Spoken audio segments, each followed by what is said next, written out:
নমস্কার ছাত্রছাত্রীরা, চলে এলাম তোমাদের সাথে ত্রিকোণমিতির পরের অংশ নিয়ে, যেখানে আমরা ত্রিকোণমিতির অঙ্ক শুরু করব।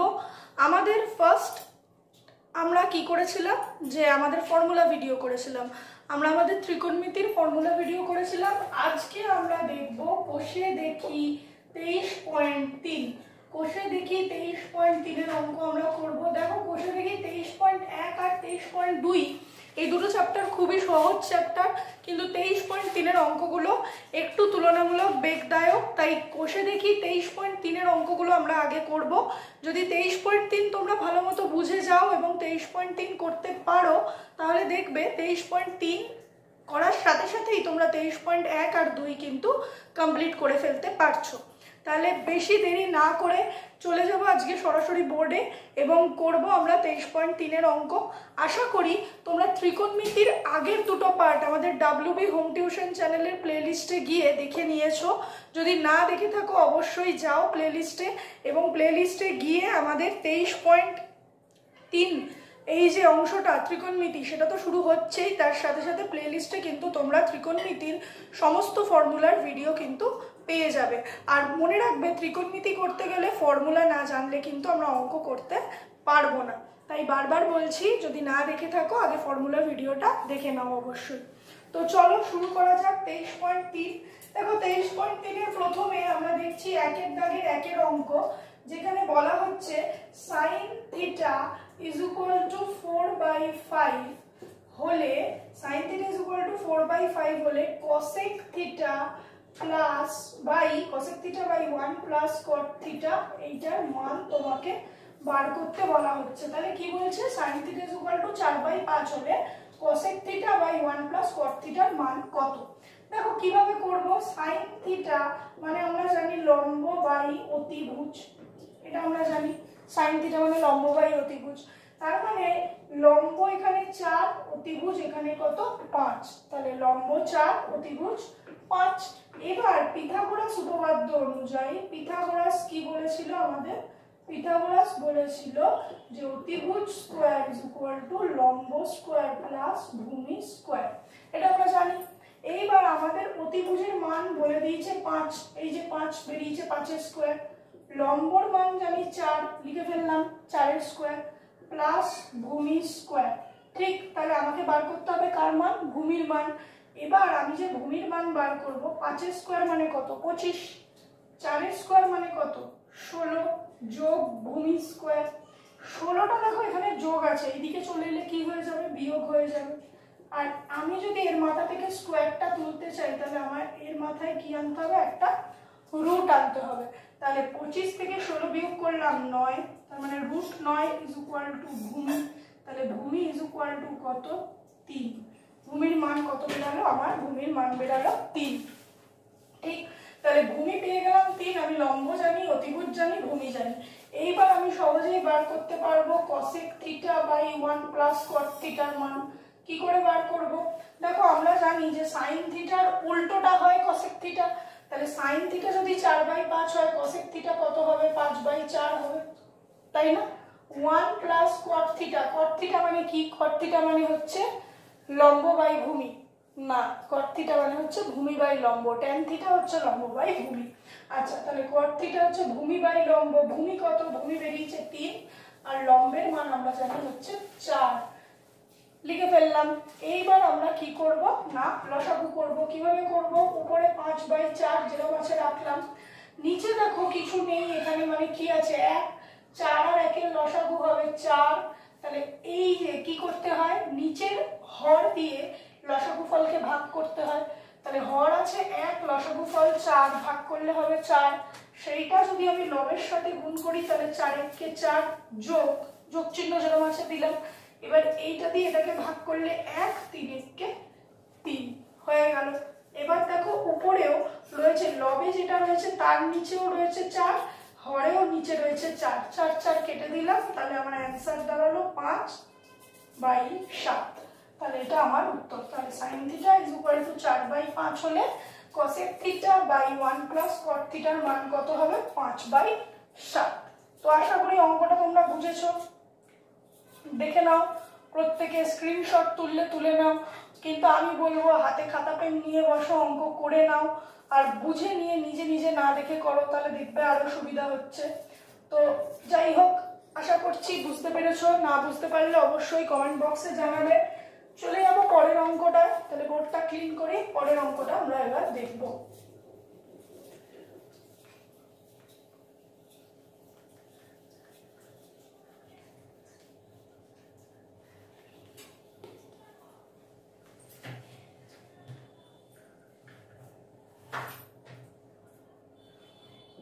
পরের অঙ্কটা কি বলছে?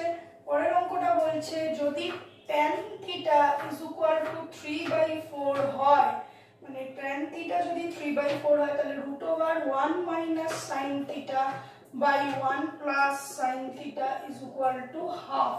মানে এটা কিন্তু তোমায় প্রমাণ করতে দিয়েছে, মানে বলছে যে দেখাই যদি tan theta is equal to 3/4 হয়, তাহলে root over 1 minus sine theta by 1 plus sine theta is equal to half হবে। মানে তোমাকে দেখাতে বলছে যে এটাকে সলভ করে তোমার 1/2 আসবে, এটা তোমায় দেখাতে হবে। তাহলে tan theta is equal to 3/4 লিখবো। tan theta is equal to 3/4, মানে tan থিটা মানে হচ্ছে লম্ব বাই ভূমি। তাহলে লম্ব আমার 3 আর ভূমি আমার 4, তাহলে লম্ব 3 ভূমি 4। অতিভুজ কি করে বার করব? অতিভুজ ইজ ইকুয়াল টু লম্ব স্কয়ার প্লাস ভূমি স্কয়ার। অতিভুজ is equal to root over লম্ব স্কয়ার প্লাস ভূমি স্কয়ার। এবার বার করে ফেলি। লম্বের জায়গায় লম্বের মান 3, 3 এর স্কয়ার। ভূমির জায়গায় ভূমির মান 4 এর স্কয়ার। 3 এর স্কয়ার 9, 4 এর স্কয়ার 16, মানে বেরালো রুট 25, বাইরে এলে 5। তাহলে আমার অতিভুজ বেরিয়ে গেল কত? 5। এবার অতিভুজ যেই আমার বেরিয়ে গেছে 5, এবার আমি লিখবো left hand side. Left hand side মানে বাম পক্ষ। আচ্ছা দেখো, এখানে বাম পক্ষে কি আছে? Root over 1 minus sine theta by 1 plus sine theta, মানে আমাকে এটাকে সলভ করে কত আনতে হবে? হাফ। আর রাইট হ্যান্ড সাইড মানে ডান পক্ষে কত আছে? হাফ। আমাকে দেখাতে হবে যে দুদিকটা ইকুয়াল। তাহলে কি করব? 1 মাইনাস সাইন থিটা মানে আমরা জানি লম্ব বাই অতিভুজ। তাহলে লম্ব এখানে কত? 3, আর অতিভুজ বেরিয়েছে 5, বসিয়ে দিলাম। 1 প্লাস 3/5। এবার সলভ করব। দেখো রুট দিলাম, মাঝখানে দাগ দিলাম, নিচে লসাগু ফল বেরোবে 5, 5 একে 5, যোগ চিহ্ন যেরকম দিলাম 3, উপরেও তাই লসাগু ফল 5, 5 একে 5, বিয়োগ চিহ্ন দিলাম 3। তাহলে 5 5 কেটে গেল, কেটে গেল। রুটের মধ্যে 5 থেকে 3 বিয়োগ করলে 2, 5 আর 3 যোগ করলে 8। দেখো 2 আর 8 পরস্পর কাটাকুটি যায়, 2 কে 2, 4 দুগুণে 8, তার মানে রুট 1/4। এবার 1 রুটের বাইরে থাকলেও যা, রুটের ভিতরে থাকলেও তাই 1, কিন্তু 4 যখনই রুটের বাইরে বেরোবে কি হয়ে যাবে? 2। কেন 2? কারণ 2 দুগুণে 4। তাহলে আমার বাম পক্ষে বেরালো হাফ, ডান পক্ষে বেরালো হাফ, তাহলে দুদিক আমার সমান বেরালো। তাহলে আমি লিখতে পারি left hand side is equal two right hand side proofed, বা বাম পক্ষ সমান সমান ডান পক্ষ প্রমাণিত। তাহলে কি অঙ্ক সোজা। তোমাকে প্রথমেই দেখতে হবে tan theta is equal to 3/4, তার মানে লম্ব বাই ভূমি 3/4, লম্ব 3 ভূমি 4। তুমি অতিভুজ বার করো, করে সূত্র অনুযায়ী মান বসাও, বসিয়ে সলভ করো। এই হচ্ছে তোমার ত্রিকোণমিতি 23.3। অঙ্কটা আশা করি বুঝেছো। তো পরের অঙ্কে যাব, চলো বোর্ডটা ক্লিন করে দিই। 3 নম্বর অঙ্ক, 3 নম্বর অঙ্ক না 2.1 দেখা যাক। 23.3 করতে পারলে কিন্তু দেখতে পাবে যে 23.3 করার সাথে সাথে কিন্তু 23.1 এবং 23.2 তোমরা সহজেই করতে পারছো, কারণ 23.1 আর 2 খুবই সোজা অঙ্ক। আচ্ছা, এর পরের অঙ্কটা কি বলেছে দেখি। পরের অঙ্কটা বলছে tan theta is equal to 1। আচ্ছা, tan theta is equal to 1 যখনই বলেছে, এখানে আমরা দেখতে পাচ্ছি লম্ব বাই ভূমি। tan থিটা মানে লম্ব বাই ভূমি, তার মানে লম্বও 1 ভূমিও 1। এইটুকু থেকে আমরা কি ধারণা পাই যে tan theta is equal to 1 মানে লম্ব বাই ভূমি, লম্বও 1 ভূমিও 1। তাহলে অতিভুজ কি হবে? অতিভুজ ইজ ইকুয়াল টু লম্ব স্কয়ার প্লাস ভূমি স্কয়ার, মানে 1 যোগ 1 রুট 2। তাহলে অতিভুজ আমার বেরালো কত? রুট 2। আচ্ছা, অতিভুজ যে রুট 2 বেরিয়ে গেল, এবার আমাকে বার করতে দিয়েছে কার মান? 8 sin থিটা যোগ 5 cos theta by sine cube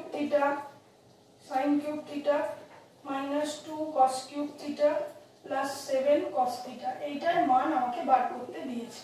তো বার করব 8 গুণ, এখানে কোনো চিহ্ন নেই মানে মাঝখানে গুণ চিহ্ন আছে, সাইন থিটা মানে কত, লম্ব বাই অতিভুজ, লিখে দিলাম লম্ব 1 অতিভুজ √2, যোগ 5 গুণ কস থিটা মানে কি, ভূমি বাই অতিভুজ, ভূমির মানও 1 অতিভুজ √2, লিখে দিলাম। এইবার দেখো সাইন কিউব থিটা মানে 1/√2 এর হোল কিউব, কারণ সাইন থিটার মান 1/√2, কিউব আছে তাই পুরোটার কিউব, বিয়োগ 2 গুণ কস কিউব থিটা মানে একই 1/√2 এর cube, plus 7 into cos theta মানে 1/√2। ঠিক আছে, মানগুলো বসিয়ে নিলাম। এবার আমরা কি করব, সলভ করব।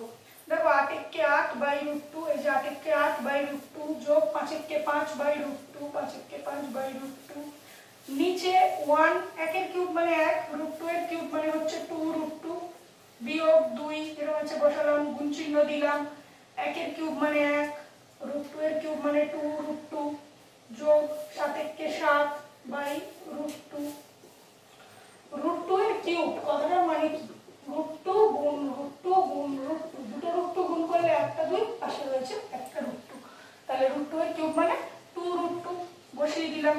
এবার দেখো বাকিটা পাশে করছি, নিচে কি হবে, এই 2 কেটে যাবে, সবার নিচেই 2√2 লসাগু, কাটলে 1, এটা কেটে গেল 1, মাঝে বিয়োগ চিহ্ন দিলাম, √2 কেটে গেল, থাকলো শুধু 2, বসে গেল 2, যোগ চিহ্ন যেরকম আছে দিলাম, √2 কেটে গেল, থাকলো 2, এই যে 2 7 এর সাথে গুণ হলে 7 দুগুণে 14, আর উপরে কি দেখো দুটোই √2, 8 যোগ 5, আচ্ছা 8 আর 5 যোগ করলে 13/√2, আর নিচে 14 আর 1 15, 15 থেকে 2 বিয়োগ করলে কত থাকছে, 13/2√2, তাহলে দেখো √2 কেটে গেল, 13 কেটে গেল, আমার অ্যান্সার এলো কত, 2।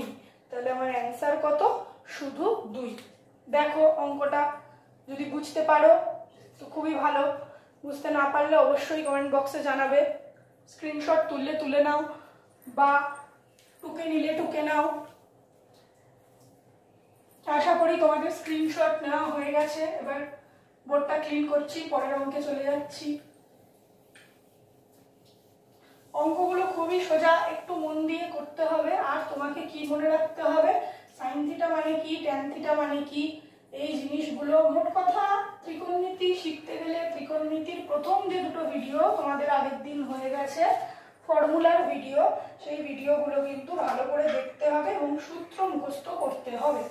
আচ্ছা 2 এর দাগের একের অঙ্ক, 2 এর 1 কি বলছে, কসেক থিটা আর ট্যান থিটা এই দুটোকে সাইন থিটা আকারে প্রকাশ করতে, মানে নিজেদের ওদের প্রকাশিত হতে দেবে না, বলছে ট্যান থিটা আর কসেক থিটাকে দুটোকেই সাইন দিয়ে প্রকাশ করো, মানে সাইন থিটা আকারে প্রকাশ করতে বলছে। কি করে করবে দেখো, খুবই সোজা অঙ্ক। কসেক থিটা মানে কি, cosec theta is equal two আমরা জানি 1/sin থিটা, হয়ে গেল সাইন থিটা আকারে প্রকাশ।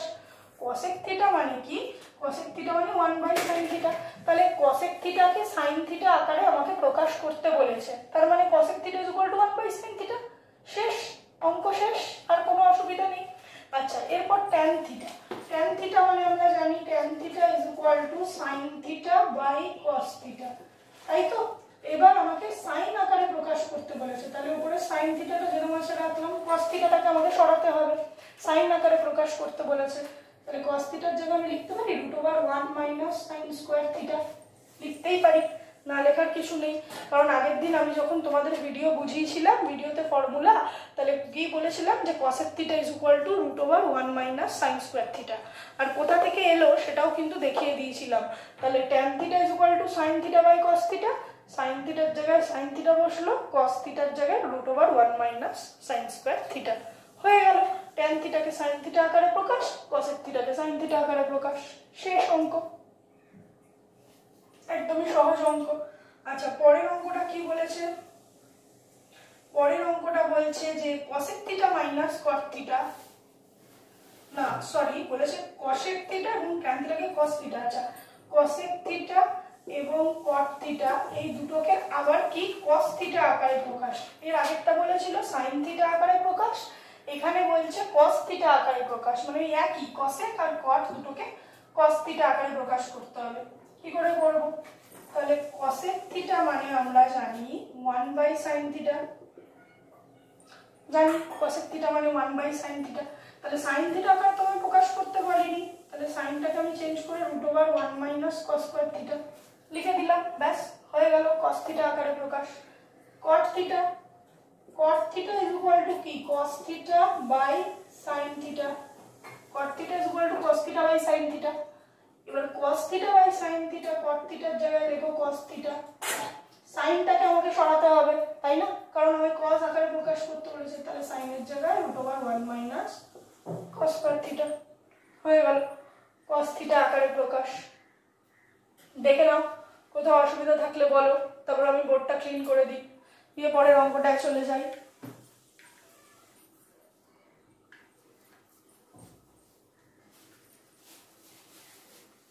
আচ্ছা, আশা করি বুঝতে পেরেছো, কোথাও অসুবিধা নেই, বোর্ডটা ক্লিন করে আমি তাহলে 3-এর দাগের অঙ্কে চলে যাই। 2-এর দাগের অঙ্কগুলো আমাদের হয়ে গেল, 3-এর দাগের অঙ্কে চলে যাই।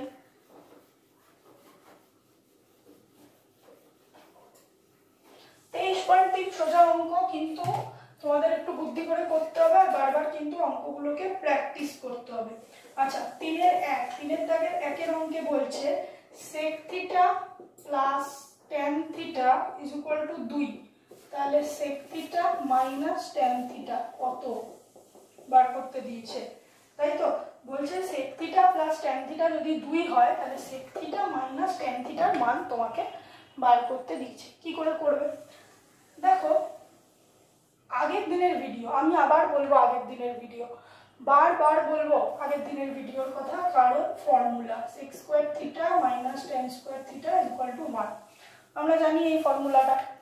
আগের দিনের ভিডিও যারা দেখেছো, যারা ফর্মুলা ভিডিও শিখেছো, তারা জানো যে sec square theta minus tan square theta is equal to 1।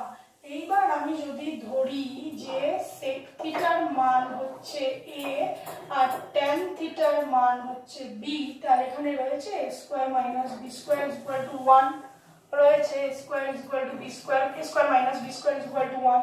এবার আমরা ছোটবেলায় ক্লাস 7 এ শিখেছিলাম a স্কয়ার মাইনাস b স্কয়ারের সূত্র। কি শিখেছিলাম যে a স্কয়ার মাইনাস b স্কয়ারের সূত্র হচ্ছে a plus b into a minus b is equal to 1। এবার a এর জায়গায় আমি a এর মান বসিয়ে নিই, a এর মান ধরেছি sec থিটা, তাহলে a এর জায়গায় sec থিটা, b এর মান ধরেছি tan থিটা, বসিয়ে নিলাম, a এর জায়গায় sec থিটা, b এর জায়গায় tan theta is equal to 1 লিখতেই পারি। এবার sec থিটা প্লাস tan থিটার মান দেখো, তুমি জানো তোমায় অঙ্কে বলে দিয়েছে 2, মাঝে কোনো চিহ্ন নেই মানে গুণ, sec theta minus tan theta is equal to 1, তাই তো, তাহলে sec theta minus tan theta is equal two 1/2, তাই না। এই দুইটা এখানে গুণ ছিল, এদিকে গেলে কি হয়ে গেল ভাগ হয়ে গেল, তো বেরিয়ে গেল sec theta minus tan theta is equal two 1/2। তাহলে দেখো কত সহজ অঙ্ক, কি হলো sec square theta minus tan square theta is equal to 1। এবার sec স্কয়ার থিটা আর tan স্কয়ার থিটা, এই sec থিটাটাকে আমি a ধরলাম, tan থিটাটাকে আমি ধরলাম b, তাহলে সূত্র কি a square minus b square is equal to 1। a square minus b স্কয়ারের formula a plus b into a minus b। এবার a এর জায়গায় sec থিটা, b এর জায়গায় tan থিটা, a এর জায়গায় sec থিটা, b এর জায়গায় tan থিটা, এইটার মান জানি আমি 2 বসিয়ে দিলাম, এখানে কোনো চিহ্ন নেই মানে গুণ, sec theta minus tan theta is equal to 1। এবার দুইটা গুণ আছে, এদিকে গেলে হয়ে গেল ভাগ, তাহলে sec theta minus tan theta is equal two 1/2।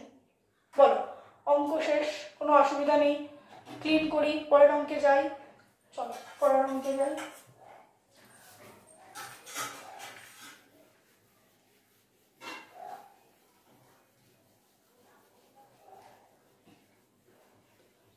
ত্রিকোণমিতি খুব সহজ জিনিস, যদি তুমি ফর্মুলা মনে রাখতে পারো তাহলে দেখবে ত্রিকোণমিতি খুবই সহজ, ফর্মুলাটা তোমাকে খালি মুখস্থ রাখতে হবে। আচ্ছা, 2-এর অঙ্কটা বলছে cosec theta minus cot theta is equal two √2 - 1, cosec theta plus cot theta কত, সেম আগের অঙ্কটারই মতো কিছুটা সেম অঙ্ক। দেখো বলছে cosec theta minus cot theta যদি √2 - 1 হয় তাহলে cosec থিটা প্লাস cot থিটার মান কত, খানিকটা সেম অঙ্ক। কারণ আমরা জানি সূত্র হচ্ছে cosec square theta minus cot square theta is equal to 1, সূত্র জানি। এবার তাহলে cosec theta plus cot theta into cosec theta minus cot theta is equal to 1, সূত্র। এইবার এই প্লাসটার মান আমাকে বার করতে দিয়েছে, তাহলে এটা যেরকম আছে রাখবো, এটা যেরকম আছে রাখলাম, গুণ এটার মান কত √2 - 1 বসিয়ে দিলাম ইজ ইকুয়াল টু 1। এবার cosec theta plus cot theta is equal two 1/√2 - 1 যেরকম আছে রাখলাম। এবার cosec theta plus cot theta যেরকম আছে রাখলাম। এবার দেখো আমরা ক্লাস 10-এর 9 নম্বর চ্যাপ্টারে করণী শিখেছি। করণী কিরকম কি না, করণী ব্যাপারটা হচ্ছে নিচে যদি কোনো রুটযুক্ত সংখ্যা থাকে তাহলে সেইটার অনুবন্ধী করণী দিয়ে আমাকে উপর নিচ গুণ করে করণী নিরসন করতে হবে। এই ঘটনাটাকে হরের করণী নিরসন বলা হয়, মানে যেখান থেকে নিচ থেকে আমাকে করণীযুক্ত পদ বা রুটযুক্ত পদকে সরিয়ে দিতে হবে। কি করব, তাহলে 1/√2 - 1 এর অনুবন্ধী করণী হচ্ছে ঠিক উল্টোটা √2 + 1, যেটা দিয়ে আমাকে উপর নিচ গুণ করতে হবে। উপর নিচ গুণ করলে √2 + 1 উপরে যেরকম আছে রইল, a - b * a + b, সূত্র হচ্ছে a² - b²। তাহলে √2 + 1 যেরকম আছে রইল, √2a² মানে 2, 1a² মানে 1, তাহলে আমার অ্যান্সার √2 + 1। কেন √2 + 1? কারণ 2 থেকে 1 বিয়োগ করলে 1, আর নিচে 1 এর কোনো দাম নেই, তার মানে cosec theta plus cot theta, এইটার মান কি, cosec থিটা প্লাস cot থিটার মান √2 + 1। ঠিক আছে, তাহলে cosec square theta minus cot square theta is equal to 1, a² - b², সূত্র a + b * a - b, মানে cosec theta plus cot theta into cosec theta minus cot theta is equal to 1। এবার এইটা যেরকম আসে রইল, cosec theta minus cot theta হচ্ছে কি √2 - 1, √2 - 1 is equal to 1 যেরকম আছে রইল। এবার cosec theta plus cot theta is equal to 1, এবার এইটা গুণ আছে, এদিকে এলে কি হয়ে যাবে, ভাগ হয়ে যাবে। এবার ভাগ হয়ে গেলে 1/√2 - 1, এটার অনুবন্ধী করণী দিয়ে আমি কি করলাম, উপর নিচে গুণ করব, কারণ আমাকে করণী নিরসন করতে হবে। এবার √2 + 1 একে √2 + 1, আর নিচে দেখো a - b * a + b, সূত্র a² - b² মানে √2 এর whole square minus 1² a² - b²। এবার √2a² মানে কি, শুধু 2, 1² মানে কি 1, তাহলে √2 + 1 যেরকম আছে রইল, 2 থেকে 1 বিয়োগ করলে নিচে কিছু নেই মানে 1, তাহলে আমার মান বেরিয়ে গেল। আচ্ছা, তাহলে আশা করি অঙ্কগুলো তোমরা বুঝতে পারলে। আজকে 3-এর দাগের 2 অবধি রইল, নেক্সট ভিডিওয়ে আমরা পরবর্তী অঙ্কগুলো দেখব। আর এই অঙ্কগুলো ততক্ষণ তোমরা প্র্যাকটিস করো। যদি কোথাও বুঝতে অসুবিধা হয় অবশ্যই কমেন্ট বক্সে জানাও। আর আমাদের ভিডিও বা আমাদের ইনিশিয়েটিভ যদি তোমাদের ভালো লেগে থাকে তাহলে অবশ্যই লাইক, শেয়ার আর সাবস্ক্রাইব করতে ভুলো না, এবং বন্ধুদের মাঝে কিন্তু অবশ্যই শেয়ার করে দাও যাতে তারাও উপকৃত হয়। ঠিক আছে, ততক্ষণ ভালো থেকো।